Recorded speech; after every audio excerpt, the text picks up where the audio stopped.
হারুনুর রশিদের এক কৃতদাস ছিল, যদিও সে কৃতদাস ছিল কিন্তু বড় জ্ঞানী গুণী ছিল, বড় জ্ঞানী গুণী ছিল, বড় উচ্চ বংশের ছিল। ভুলে সে কৃতদাস হয়ে গেছে, ভুলে কিসে, কিন্তু সে কৃতদাস হওয়ার কথা না, বড় উচ্চ বংশের ছিল। কেউ জানতো না যে এত উচ্চ বংশের, কিন্তু কার্যকলাপ বুঝাইতো যে পিছে মনে হয় কোনো উচ্চতা আছে, না হইলে এই লোকটার কার্যকলাপ এত উচ্চ হইতে পারে না। হারুনুর রশিদ বড় ভালোবাসতেন, কিন্তু পরিষদের ভালো লাগতো না। পরিষদ বুঝেন তো, মন্ত্রী পরিষদ, এরা সইতে পারতো না যে বাদশাহ ওকে এত ভালোবাসে কেন। তো বাদশাহ একদিন পরীক্ষামূলক বলছে, শোনো, কালকে আমার দরবারে কিছু দামি দামি জিনিস ছড়ানো হবে, যে যেটার উপরে হাত রাখবে সে সেটার মালিক হবে। ঠিক যেরকম কথা ওরকম কাজ, ছড়ায়া দিছেন। বাদশাহ আসছে, ঘন্টি বাজছে, পরিষদের লোক চাপায়া পড়ছে কে কয়টা কুড়াইতে পারে, কিন্তু ওই কৃতদাস মাথার কাছে দাঁড়ায় আছে, একটাও নেয় না। তো বাদশার সামনে বড় দামি একটা ছিল, তো বাদশাহ বারবার ইঙ্গিত করতেছে, তুই ওটা দাও, তুমি এটা নাও, তো বিলকুল দাঁড়ায় আছে। বারবার বলার পরও হাত বাড়ায় না। অনেকবার বলার পরে বলতে, আপনার ঘোষণা কি সত্য যে যেটার উপরে হাত রাখবে সে সেটার মালিক হবে? বলছে অবশ্যই, এতে কোনো সন্দেহ নেই। বলছে তাহলে হীরার উপরে হাত রাখলাম না, আপনার উপরেই রাখলাম।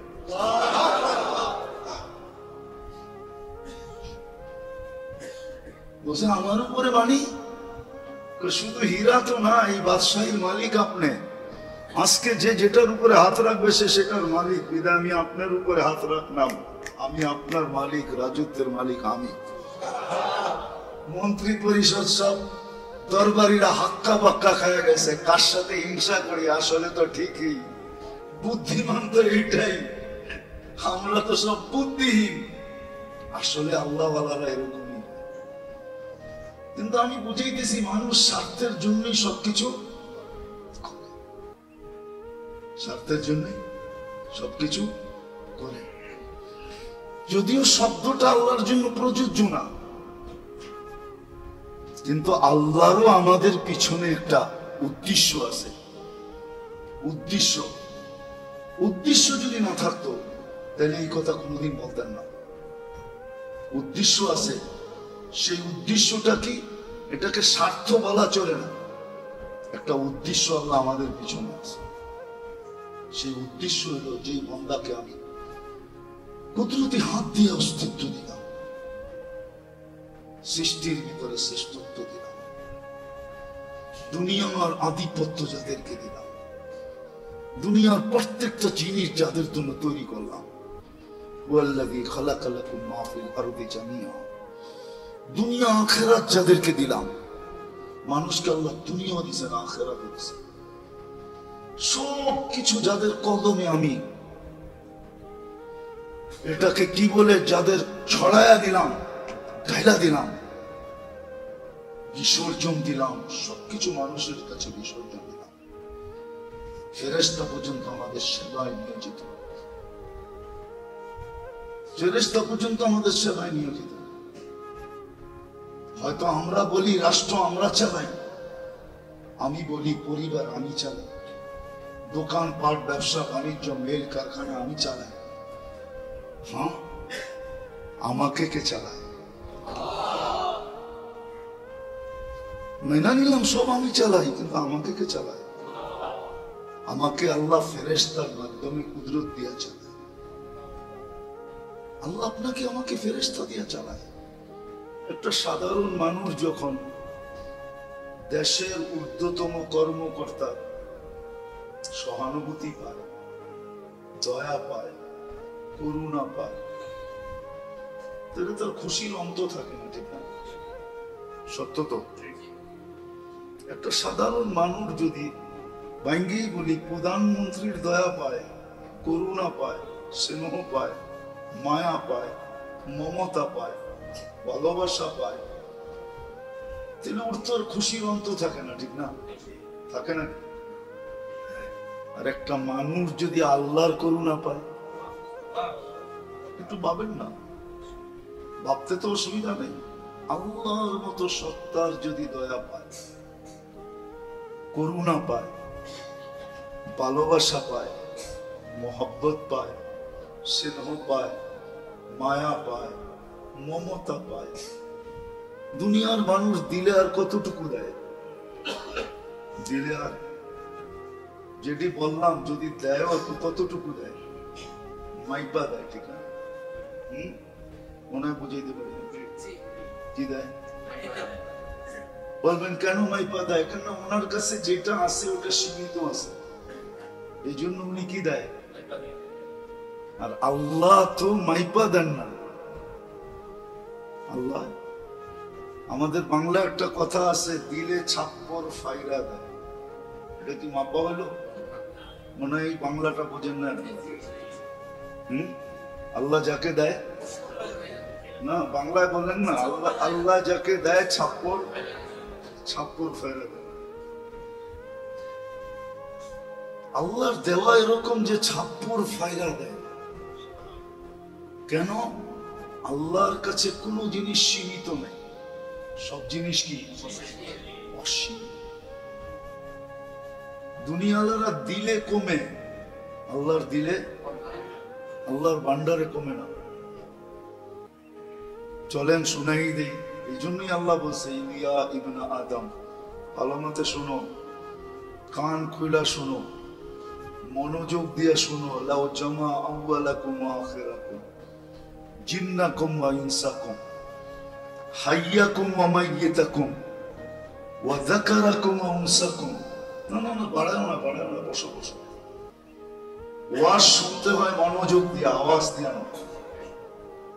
কনসার্ট শুনতে হয় আওয়াজ দিয়ে। গানের জন্য আওয়াজ দরকার, মনোযোগ দরকার। ওয়াজে যত মনোযোগ দিবে তত কম আওয়াজে শোনা যাবে। নাইলে ১.৫ লক্ষ সাহাবায়ে কেরাম বিদায় হজে লাউড স্পিকার ছাড়া আল্লাহ রসুলের কথা শুনলো কি করে? কিন্তু একজন সাহাবী তো বলতে পারবে না যে আমি শুনি নাই। কেন? ওইখানে মনোযোগ ছিল, স্পিকার ছিল না। আজকে স্পিকার আছে, মনোযোগ নাই। আমি চাইতেছি আপনাদেরকে মনোযোগী করতে, স্পিকার চাইতেছি না। স্পিকার তো বাইরে মা বোনরা আছে, এই জন্য দেওয়া হলো, নাহলে দেওয়া হইতো না। তো যেটা বুঝাইতেছিলাম, কথা জানি কোন দিকের থেকে কোন দিক চলে গেছে। কেননা শয়তানও তো বসে নাই, সেও চেষ্টা করতেছে যে কোনো মতে অমনোযোগী করা যায় কিনা। কেননা আজকে যদি এই মাহফিল থেকে একজনও দিলের ভিতরে গাইথা ওঠে, তাহলে এটা কামিয়াব। লা ইয়াহদিয়াল্লাহু বিকা রাজুলান ওয়াহিদা খায়রুল লাকা মিনাদ দুনিয়া ওয়া মা ফিহা। এক ব্যক্তি আজকে সঠিক রাস্তা পায়া যাওয়া, দুনিয়া এবং এর ভিতরে যত মঙ্গল আছে সমস্ত মঙ্গলের চেয়ে বড় পাওনা হবে। তাহলে শয়তান কোত্থেকে সহ্য করবে? আরো অনুষ্ঠান আল্লাহর ঘরে, কি তার ঘরে? আল্লাহর ঘর না? হ্যাঁ, আল্লাহ যদি বলে আমার ঘরে এতগুলা মানুষ আসলো, আমার ঘরে এতগুলা মানুষ আসলো, মানবতা আর নিয়ম কানুন তো এটাই বলে যে কিছু না কিছু হলো আতিথেয়তা করে দেয়। কি মনে হয়? বোঝেন না? এতগুলা মানুষ আসলো, কিছু না কিছু আতিথেয়তা, কমসে কম একটু পানি হইলেও দিয়া নেই। আর আল্লাহ যদি আজকে আতিথেয়তা করে দিল, তাহলে তো শয়তানের চড্ডি বড্ডি গোল। আল্লাহর আতিথেয়তা তো আমাদের মতো পানি দিয়ে হবে না। আল্লাহর আতিথেয়তা তো আল্লাহর মতোই হবে, ঠিক না? কি বলেন? আল্লাহর মতোই তো হবে। আল্লাহ যত বড় আতিথেয়তা তত না, আল্লাহর ছোট এত বড়, আল্লাহ ছোট। বিশাল না? না মনে হয় বোঝেন না। আল্লাহর অল্প যেমন বিশাল। উদাহরণ, আমাদের নবীজিকে আল্লাহ বলছেন ওয়ামা উতিতু মিনাল ইলমি ইল্লা কালিলা, আপনাকে আমরা অল্প দিছি। আল্লাহ অল্প কত বড়, সমগ্র সৃষ্টিটাও যদি মিলায় দিই, এক জায়গায় করি, এর ভিতরে নবী রসুল ফেরেশতা সেরেশতা সবগুলো যদি এক করি, তা আমার বন্ধুর এলেমের সামনে এটা অল্প হবে। কি হবে? আর বন্ধুরটা কত হবে? আল্লাহ অল্প বলছে, আল্লাহর দিকে চাকায় যে আমার কাছে যা আছে তার তুলনায় বন্ধুরটা অল্প। সৃষ্টির দিকে চায় বলেন না, বরং সমগ্র সৃষ্টির কাছে যা আছে এটার তুলনায় বন্ধুকে যা দিছি এটা অনেক দিছি। আপনারা বললেন অল্প দিছেন, তো এটা তো আমার দিকে তাকায় বলছি অল্প। আমার কাছে যা আছে তার তুলনায়, মনে করেন একজনের কাছে 100 কোটি টাকা আছে আর সভাপতি সাহেবের কাছে 1 কোটি টাকা আছে। 100 কোটির সামনে 1 কোটি অল্প না? কি? আর পুরো মহল্লা একজনের কাছে 1 লাখ নাই, তাহলে সবার সামনে ওনারটা কি? এরকমই আল্লাহ উদাহরণ বুঝেছে। তো হতে পারে আজকে আল্লাহর ঘরে অনুষ্ঠান বিদায়, আল্লাহর রহমতে জোশ আসবে আর আল্লাহ একটু আতিথেয়তা করে দিবে, বলবে যে আসছে যেরমই আসছে, যে আসছে যেরমই আসছে। ঠিক না? অনেক সময় কিন্তু অনুষ্ঠানে ফাঁকে ঝুঁকে দাওয়াত ছাড়া ব্যক্তিও খায়া যায়, আবার একবারে সমাজের 2 নম্বর মানুষও খায়া যায়। শব্দটা বললাম না। যখন অনুষ্ঠান চলতে থাকে ফাঁকে ঝোঁকে চোর ছেচোরও খায়া চলা যায়, ঠিক না? খায়া যায় বাইরে কি করে? দাঁত খিলাই করে, ঠিক না? আল্লাহর ঘরের অনুষ্ঠান হতে পারে আজকাল রহমতের জোশ এরকম আসবে যে আমাদের মতো উল্টা পাল্টা মানুষকেও আজকে আতিথ্যতা করে দেবে। শয়তান এটা সইবে তো সইবে কোত্থেকে? এই জন্য দেখা যাবে মাঝে মাঝে উচ্ছৃঙ্খলতা সৃষ্টি করবে। তা আমি যেটা বুঝাইতেছিলাম যে আল্লাহর দেওয়া কিরকম, মানুষ যদি দেয়, মানুষ দিলেও হিসাব মাইপা দেয় কি, কেন এর কাছে আসে সীমিত। আর আল্লাহ দিলে কি দেয় না, বরং ছাপ্পর। কেন দেয়? আল্লাহর কাছে অসীম। কি? মানুষেরটা দিলে কমে, আল্লাহরটা দিলে কমে না, এটাই দেখাইতেছিলাম। আল্লাহ বলে ইবনা আদম লাউ জামা আউয়ালাকুম ওয়া আখিরাকুম ওয়া জিন্নাকুম ওয়া ইনসাকুম ওয়া হাইয়াকুম ওয়া মাইয়াতাকুম ওয়া যাকারাকুম ওয়া উনসাকুম ওয়া ইয়াবিসাকুম ওয়া রুতাবাকুম ফি সাঈদিন ওয়াহিদিন ফাসআলু কুল্লা ওয়াহিদাতিন মিনহুম মাসআলা ফাআতু কুল্লা ওয়াহিদাতিন মিনহুম মাসআলা মা নাকাসা মিন খাযাইনি শাই কামা ইয়ানকুসুল বাহরু ইযা উদখিলাল মিখয়ালু ফি। আল্লাহ বলে, ও আদম সন্তান, তোমাদের আউয়ালিন, তোমাদের আখারিন, তোমাদের নারী, তোমাদের পুরুষ, তোমাদের জীবিত, তোমাদের মৃত্যু, তোমাদের ছোট, তোমাদের বড়, তোমাদের বীজা, তোমাদের শুকনা, সমগ্র সৃষ্টিও যদি এক ময়দানে দাঁড়া যায়, আশা আকাঙ্ক্ষা অনুযায়ী আমার কাছে চাইতে থাকে, আর আমি সবারটা পুরা করতে থাকি, তো আমার ভান্ডে এতটুকু কমবে না, আমার খাজিনায় এতটুকু কমবে না, যতটুকু সমুদ্রের ভিতরে সুর ডুবায়া বাহির করলে তার মাথায় পানি লেগা যতটুকু পানি সমুদ্রের ভিতর থেকে কমলো, আমার খাজিনার ভিতর থেকে এতটুকুও কমবে।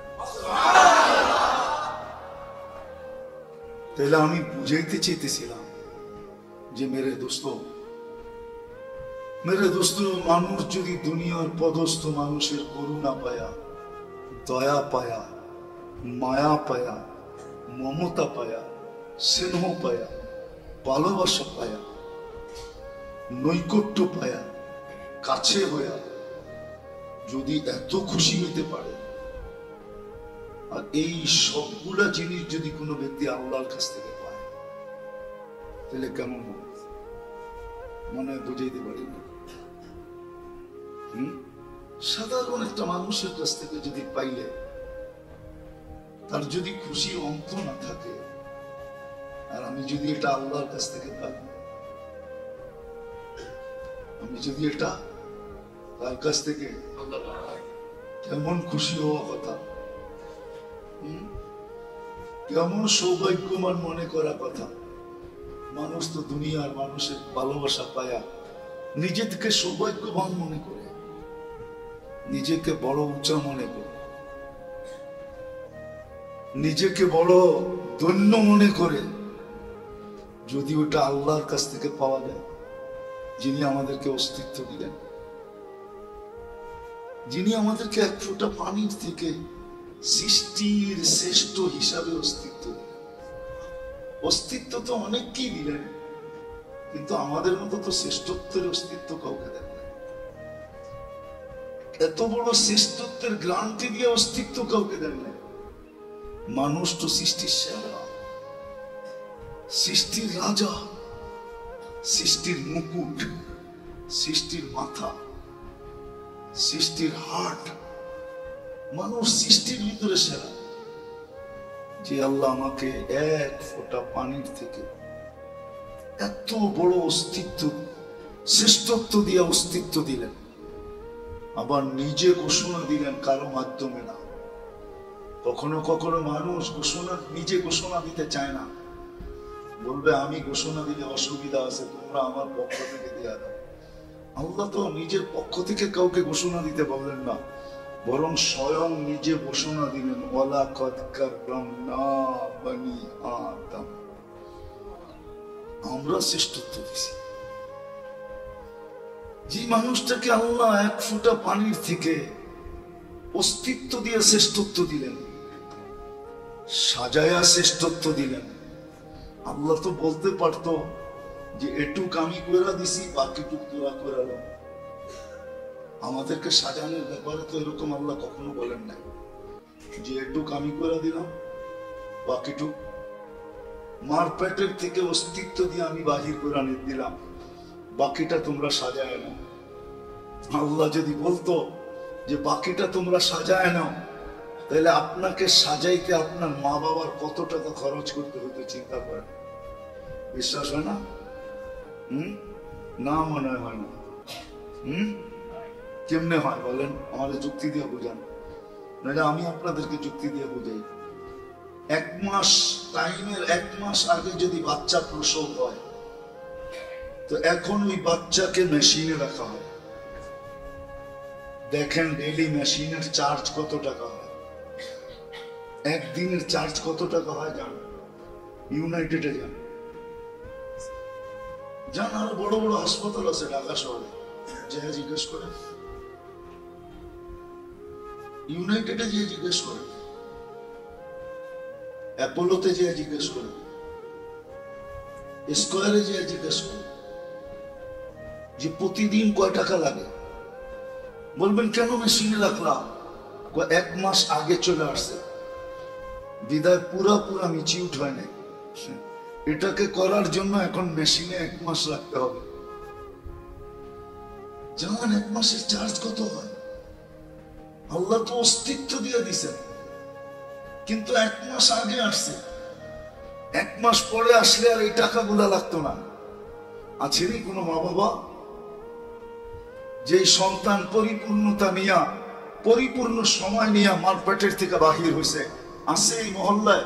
আছে এখানে কোনো বাবা যে সন্তান জন্ম নেওয়ার সাথে সাথে 2-4-5 হাজার টাকা সদকা করছে, যে আলহামদুলিল্লাহ আল্লাহ আপনি বিলকুল কমপ্লিট করে বাহির করে দিয়েছেন। যদি কমপ্লিট করে বাহির না করতেন, মেশিনে যদি দিতে হইতো, তাইলে তো আমাকে 1 মাসের টাকা প্রতিদিন হিসাবে বিরাট বড় কতগুলা বান্ডেল গুনতে হইতো। আপনি তো আমার কাছ থেকে বান্ডেল লাগান নাই, আমি নিজের ইচ্ছায় আপনাকে 5 হাজার টাকা সদকা দিলাম, 5 হাজার টাকা আপনাকে দিলাম। আসেন এক বাবা হাত উঠে বলবেন না এই ভাবনাটা কোনোদিন আসছে? আমি যে বললাম এই ভাবনাটাও তো কোনোদিন আসে না। কি আসছে? হ্যাঁ, উচিত ছিল না? ছিল না? এই জন্যই তো আল্লাহ বলছে কালিলুম মিন ইবাদিয়াশ শাকুর, বড় কম বান্দা পাওয়া যায়। সবকিছু আমি করে দেই, কিন্তু ফুলের মালা ও গলায় নিয়ে করে একবারও আমার নাম লয় না। লাকাল হামদু ইয়া রাব্বি কামা ইয়ানবাগি লিজালালি ওয়াজহিক ওয়া লাকাশ শুকরু কামা ইয়ানবাগি লিজালালি ওয়াজহিক। ও মালিক, তোর শুকরিয়া, তোর নাম বেচে আমি ফুলের মালা পড়া দিচ্ছি, শুকরিয়া তোর। এই শব্দটা একবারও বলে না। রাগ হবেন না, আমি বুঝানোর জন্য বলতেছি। আল্লাহ করুক, বুঝে আসুক। আল্লাহ করুক আমার ভিতরে এরকম কিছু কথা ঢালুক যাতে আপনাদের দিলে লাগে। উচিত ছিল। আল্লাহ দেখাইছেন যে দুনিয়ার মানুষের করুণা পায় যদি তুমি এত খুশি হও, আমি আল্লাহ যদি দয়া করি, লাআল্লাকুম তুরহামুন, আমি যদি তোমার উপরে রহম করি, আমি তোমার উপরে দয়া করব, রহম করব, কিন্তু শর্ত আছে। কেননা দুনিয়ার মানুষ যাই করে পিছনে কিন্তু কোনো না কোনো স্বার্থ থাকে, না থাকে না? কি অবশ্যই তো থাকে। হ্যাঁ, আচ্ছা, কিছু না থাকে, সওয়াবের তো থাকে, এটাও তো স্বার্থ। কি বলেন? হ্যাঁ, সবাই যদি জিজ্ঞাসা করি ইবাদত কেন করেন, তো কইব জান্নাত পাওয়ার লাগে, ঠিক না? এটাই তো কইবেন, সোজা সোজা কি বলবেন? হ্যাঁ, কিন্তু দুনিয়াতে তো কিছু লোক ছিল, এখনো মনে হয় আছে, খুঁজলে পাওয়া যাবে, কিন্তু খুঁজতে হলে অনেক বড় হারিকেন লাগবে, এছাড়া পাওয়া যাবে না খুঁজা। সূর্যের আলো দিয়ে ওদেরকে খুঁজে পাওয়া যায় না। কিছু মানুষ দুনিয়াতে ছিল, হ্যাঁ, ওগুলো জিজ্ঞাসা যদি করা হয়তো সারা দিন রাত এত কিছু কেন খাটো কেন, ওনারে পাওয়ার জন্য, কয় জান্নাত। তারপরে বলেই দিছে জান্নাত ও দুজক সে ইয়া রব ক্যা কর। আমার জান্নাতও দরকার নেই, দুজকও দরকার নেই। আরে তোমার দরকার কি? আপনারে পাইলেই হবে। আমি জান্নাতও চাই না, কিছুই চাই না, আমি আপনারে চাই, আপনারে। এই জন্য কবি লিখছেন জান্নাত ও দুজক সে ইয়া রব ক্যা কর। জান্নাত দিয়ে কি করবো? জান্নাত দরকার নেই, তাহলে দরকার কি? আপনারে দরকার কি?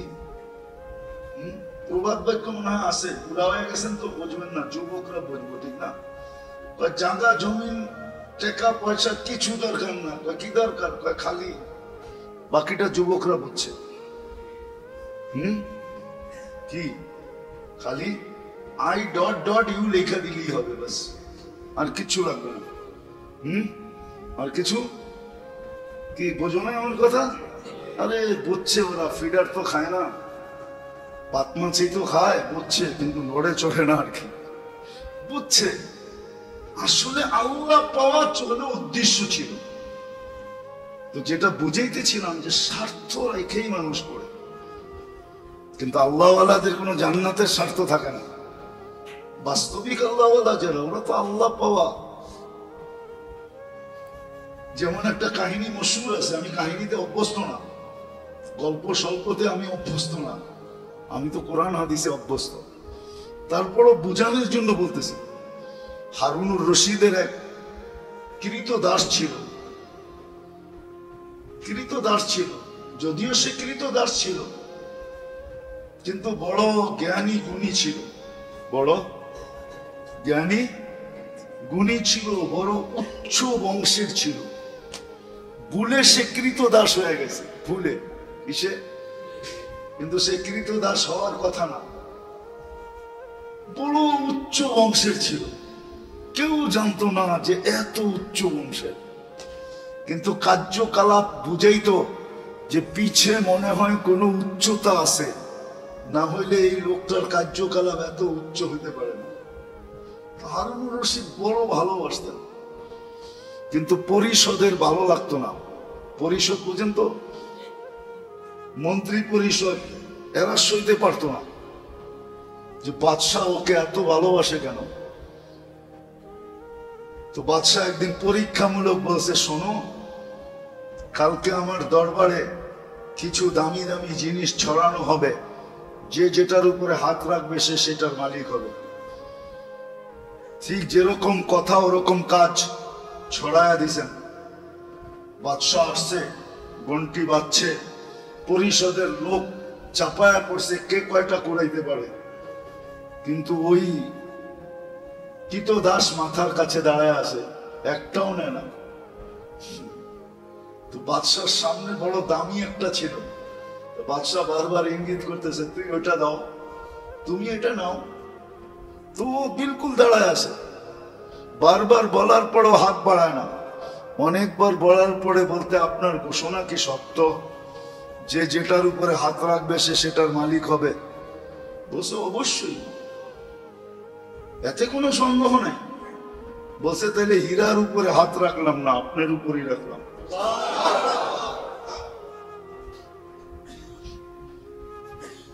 বলছে আমার উপরে মানি? শুধু হীরা তো না, এই বাদশাহীর মালিক আপনি। আজকে যে যেটার উপরে হাত রাখবে সে সেটার মালিক, বিধায় আমি আপনার উপরে হাত রাখলাম। আমি আপনার মালিক, রাজত্বের মালিক আমি। মন্ত্রী পরিষদ সব দরবারিরা হাক্কা বাক্কা খায়া গেছে, কার সাথে হিংসা করি, আসলে তো ঠিকই বুদ্ধিমান তো এটাই, আমরা তো সব বুদ্ধিহীন। আসলে আল্লাহ এরকমই। কিন্তু আমি বুঝাইতেছি মানুষ স্বার্থের জন্যই সবকিছু, স্বার্থের জন্যই সবকিছু করে। যদিও শব্দটা আল্লাহর জন্য প্রযোজ্য না, কিন্তু আল্লাহরও আমাদের পিছনে একটা উদ্দেশ্য আছে। উদ্দেশ্য যদি না থাকতো তাহলে এই কথা কোনোদিন বলতেন না। উদ্দেশ্য আছে, সেই উদ্দেশ্যটা কি? এটাকে স্বার্থ বলা চলে না, একটা উদ্দেশ্য আল্লাহ আমাদের পিছনে আছে। সেই উদ্দেশ্য হলো যে বন্দাকে আমি কুদরতি হাত দিয়ে অস্তিত্ব দিলাম, সৃষ্টির ভিতরে শ্রেষ্ঠত্ব দিলাম, দুনিয়ার আধিপত্য যাদেরকে দিলাম, দুনিয়ার প্রত্যেকটা জিনিস যাদের জন্য তৈরি করলাম, হুয়াল্লাযী খালাকা লাকুম মা ফিল আরদি জামিআ, দুনিয়া আখিরাত যাদেরকে দিলাম। মানুষকে আল্লাহ দুনিয়াও দিয়েছেন, আখিরাত দিয়েছেন, সব কিছু যাদের কদমে আমি। এটাকে কি বলে? যাদের ছড়ায়া দিলাম, ঢাইলা দিলাম, বিসর্জন দিলাম, সবকিছু মানুষের কাছে বিসর্জন দিলাম। ফেরেশতা পর্যন্ত আমাদের সেবায় নিয়োজিত, ফেরেশতা পর্যন্ত আমাদের সেবায় নিয়োজিত। হয়তো আমরা বলি রাষ্ট্র আমরা চালাই, আমি বলি পরিবার আমি চালাই, দোকান পাট ব্যবসা বাণিজ্য মেল কারখানা আমি চালাই। হ্যাঁ, আমাকে কে চালায়? মেনে নিলাম সব আমি চালাই, কিন্তু আমাকে কে চালায়? আমাকে আল্লাহ ফেরেশতার মাধ্যমে কুদরত দিয়া চালায়। আল্লাহ আপনাকে আমাকে ফেরেশতা দিয়া চালায়।